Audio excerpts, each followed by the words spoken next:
Kita makhluk yang bernama manusia. Kita tahu agama tentunya lewat perantara, lewat wasilah.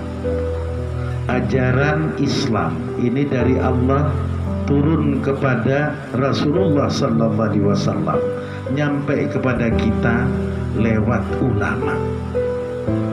Nah tentunya kita berpikir, karena kadang-kadang di YouTube ada seorang ustadz, ini ustadz bahasanya, ini menjabarkan bahwa ulama itu kadang-kadang bisa dikatakan semut, ular bisa dikatakan ulama. Ini kan keliru besar.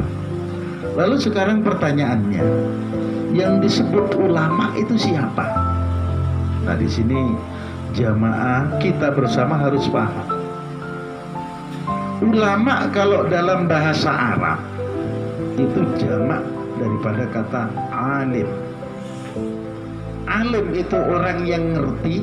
Kalau ulama berarti orang yang banyak punya pengertian, atau jamak dari orang-orangnya.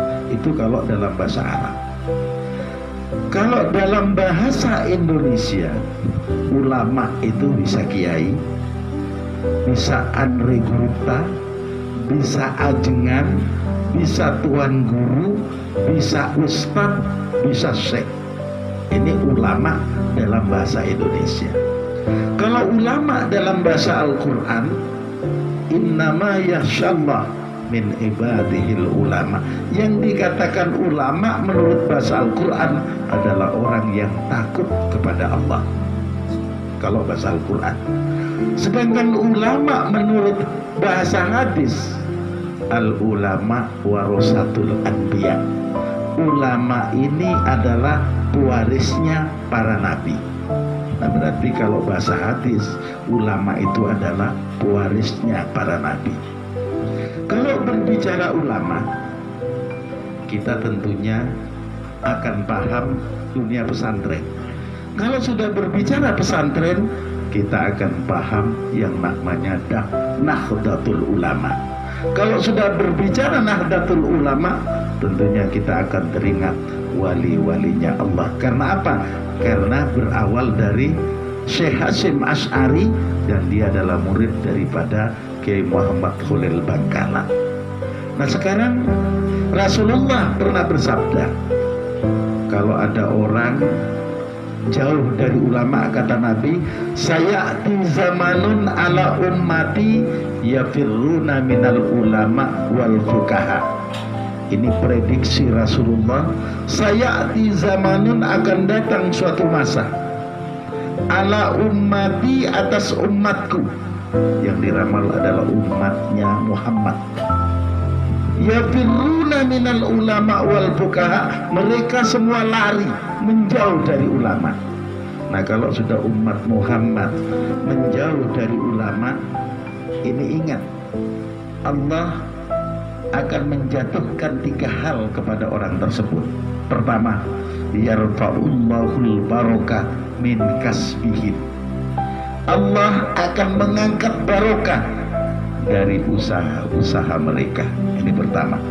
Kalau orang jauh dari ulama, maka pertama Allah akan memberikan musibah, akan memberikan bala kepada orang tersebut dengan pertama, yarfa'ullahul barokah min kasbihim, dari usaha-usaha mereka.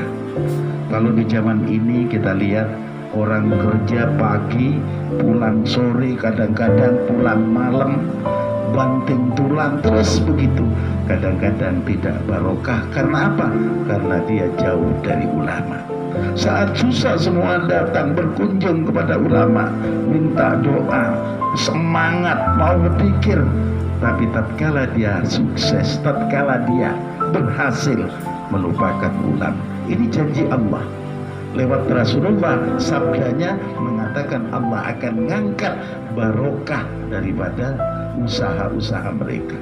Usaha kalau tidak barokah, tinggal usahanya, barokahnya hilang. Nah di sini tentunya barokah adalah bisa tumbuh, bisa berkembang maknanya. Nah kalau ada usahanya biasa tapi tumbuh, usahanya biasa tapi berkembang, ini namanya barokah. Itu yang pertama. Orang yang menjauhi ulama akan diangkat barokah dari kasab mereka atau usaha mereka. Yang kedua, yusallitullahu ta'ala alaikum sultanan zaliman.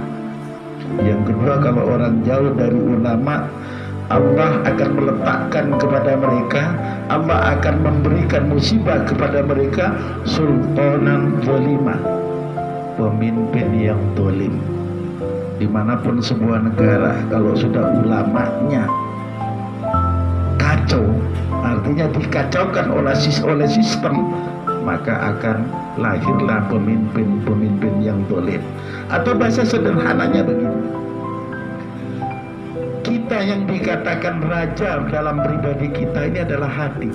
Hati adalah raja, adalah pimpinan daripada tangan kita, lisan kita, telinga kita, mata kita. Presidennya adalah hati. Nah, kalau kita ini jauh dari ulama, tentunya hati kita akan menjadi hati yang zalim. Zalim lawannya adalah adil. Kalau adil ini misalnya kopiah ada di kepala, ini adil. Tapi kalau zalim, kalau sudah kopiah ada di kaki, ini namanya zalim. Artinya dia tidak the right man on the right job. Artinya lepas. Kebaikan tidak pada tempatnya, ini zalim. Berbuat baik tidak pada tempatnya, ini zalim. Nah, makanya karena kedzaliman merajalela, Allah memberikan musibah-musibah kepada kita.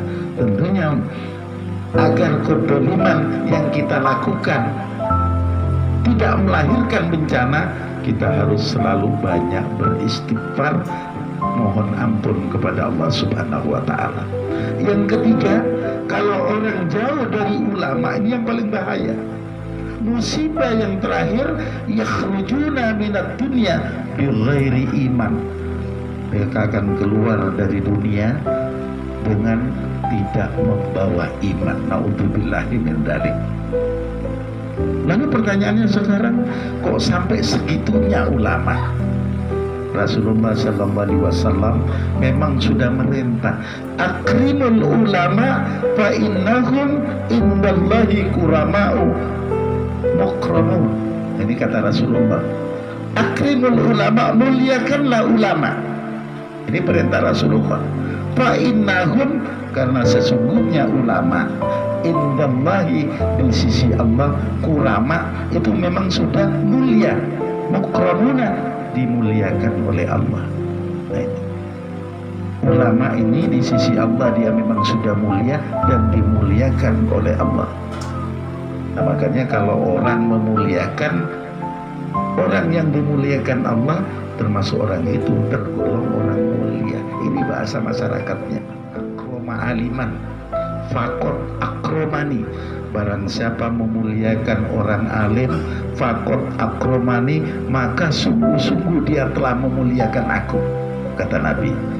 Orang yang memuliakan orang alim ini bukan sia-sia, kata Nabi, sungguh dia telah memuliakan aku, kata Nabi. Waman akromani fakot akromallah, kalau orang memuliakan orang alim, maka dia memuliakan aku, kata Nabi. Kalau dia memuliakan aku, maka sungguh dia telah memuliakan Allah. Waman akramallah, dan barang siapa memuliakan Allah, fama'wahul jannah, maka tempatnya di surga. Gara-gara memuliakan orang alim, kita ditempatkan oleh Allah di surga. Ini hadisnya dalam kitab Lubabul Hadis, kita ambil petikannya. Nah, makanya kenapa kok dianjurkan orang itu ziarah, salaman? Nabi pun sudah ngajarkan manzaru aliman faka'annama jaroni, kata Nabi. Barang siapa orang itu berziarah ke orang alim, faka'annama jaroni, maka seakan-akan orang itu berziarah kepadaku, kata Nabi. Tidak sia-sia sebenarnya, tapi karena orang kadang-kadang sulit. Kadang-kadang dia semangat berguru, begitu datang lemes. Nah, ini. Padahal ada anjuran, manzara aliman, barang siapa berziarah kepada orang alim, faka'annama zarani, kata Nabi, maka seakan-akan dia itu berziarah kepadaku.